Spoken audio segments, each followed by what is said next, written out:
6 महीने बाद अब अश्विन और सुनहरी की शादी हो चुकी है। वो दोनों खुशी खुशी साथ रहते हैं, पर आज भी अश्विन अपने अतीत को भुला नहीं पाया है।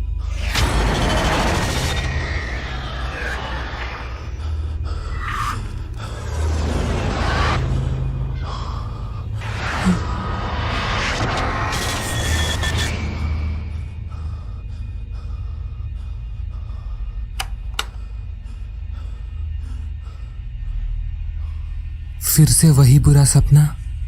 तुम वो सब भूल क्यों नहीं जाते? सुनहरी, उसने हमारी मदद की है, हम उसे वहां छोड़ नहीं सकते। मुझे जाना होगा, मुझे वहां जाना ही होगा। अगर तुम वहां जाना चाहते हो तो मैं भी तुम्हारे साथ चलूंगी। अश्विन और सुनहरी दोनों साथ में पुराने तालाब की तरफ निकल पड़े। शाम हो चुकी थी। वहां पहुंचते ही अचानक अश्विन को एक और विजन आया, जिसमें उसने एक आदमी को देखा, पर अश्विन ने इसे नजरअंदाज कर दिया। पर उसे नहीं पता था कि वो आदमी कौन था और क्या था। अश्विन और सुनहरी उस तालाब के किनारे पहुंच गए। वहां पहुंचकर अश्विन आवाज लगाने लगा, पर उस चुड़ैल का वहां कोई अता पता नहीं था। अश्विन और सुनहरी वहीं खड़े रहे। थोड़ी देर बाद अंधेरा बढ़ने लगा और अचानक पूरा माहौल ठंडा और बेजान सा हो गया। और अचानक पुराने तालाब की चुड़ैल बाहर आई। सुनहरी उसे देखकर घबरा गई। अश्विन आगे बढ़ते हुए बोला, आखिरी बार मैंने तुमसे पूछा था। रुको, तुम यहाँ कैसे फंसी? तुम्हें मुक्ति क्यों नहीं मिल रही? जिस पर तुमने मुझे जवाब दिया, ये किसी और दिन की कहानी है। तुम मुझे बताओ, मैं तुम्हारी मदद करना चाहता हूँ।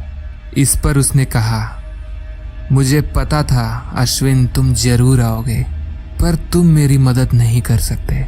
तुमने ही तो कहा था कि मैं एक नेकी का फरिश्ता हूँ। प्लीज मुझे तुम्हारी मदद करने दो। तो फिर ठीक है, तुम जानना चाहते हो ना कि मैं यहाँ कैसे आई? तो सुनो। उसने अपनी पूरी कहानी अश्विन को सुनाई।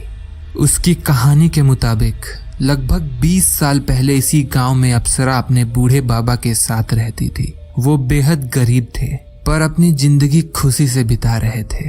अप्सरा अपने नाम की ही तरह सच में अप्सरा थी।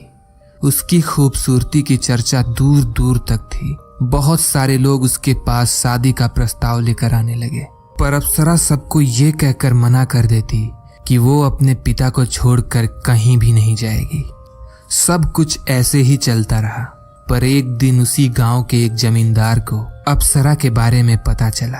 वो जमींदार बहुत पैसे वाला था। उसने अपने पैसों के दम पे अप्सरा को पाना चाहा, पर अप्सरा ने साफ मना कर दिया। उसका कहना था कि वो अपने बाबा को छोड़कर कहीं नहीं जाएगी।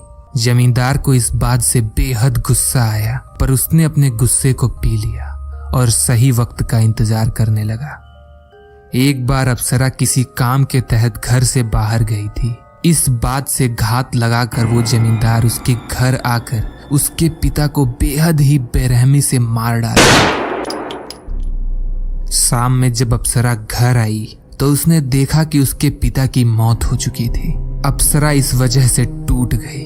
उसके हंसते खेलते जीवन पर ग्रहण सा लग गया। अप्सरा रोने लगी। उसकी आंखों से दर्द और पीड़ा के आंसुओं की बाढ़ बनकर निकलने लगी। इतने में वहां वो जमींदार आ गया और कहा, ओहो, ये क्या हो गया?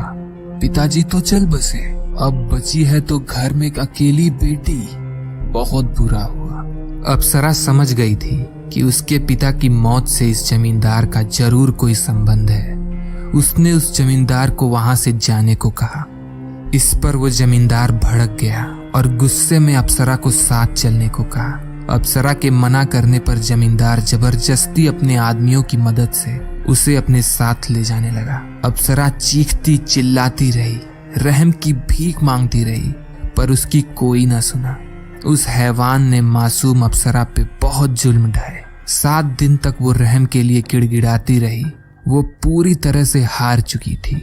जमींदार ने उसे उस तालाब के किनारे मरने को छोड़ दिया। अप्सरा, जो एक मासूम सी अपने पिता के साथ अपनी छोटी सी जिंदगी में हंसी खुशी रह रही थी, उससे उसका सब कुछ छीन लिया गया। अब उसके पास कुछ नहीं बचा था। अप्सरा उठकर उस तालाब में जाकर समा गई।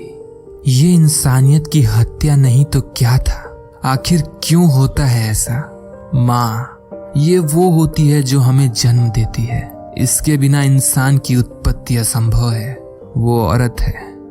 बहन, ये वो होती है जिसे हम कोई भी काम दे दें तो वो मुंह बनाकर ही सही पर खुशी खुशी करती है। बहन हमारी पहली दोस्त होती है, वो भी औरत है। बेटी, जिसे हम अपने कलेजे के टुकड़े की तरह पालते हैं और एक बार अगर वो पापा बोल दे तो खुशी से उसे गले लगा लेते हैं।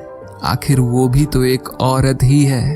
तो फिर क्यों हमारे समाज में औरतों पर इतना जुल्म होता है?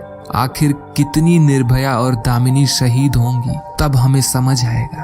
क्या इतना कम नहीं? अप्सरा ने अश्विन से कहा, मैंने इसीलिए कहा था कि तुम मुझे मुक्ति नहीं दिला सकते। मुझे और मेरे जैसी लाखों निर्भया को मुक्ति उस दिन मिलेगी जिस दिन इस समाज में औरतों पे होने वाले ये जुल्म खत्म होंगे। जिस दिन लोगों की नजर में औरतों के लिए गंदगी नहीं रहेगी, उस दिन अश्विन, उस दिन मुझे यहाँ से मुक्ति मिल जाएगी। अश्विन समझ चुका था कि अप्सरा को मुक्त करना उसके अकेले की बस की बात नहीं। हम सबको उसकी मदद करनी पड़ेगी। हम सबको अपने अंदर की गंदगी को साफ करके औरतों का सम्मान कर एक ऐसे समाज का निर्माण करना पड़ेगा जहाँ किसी भी अप्सरा या दामिनी को अपनी जान न गंवानी पड़े। अश्विन और सुनहरी वापस जाने लगे। तभी अचानक, रुको, मुझे पता है कि तुम्हारे पिता के साथ क्या हुआ था। उनकी मौत बसर के कारण हुई थी।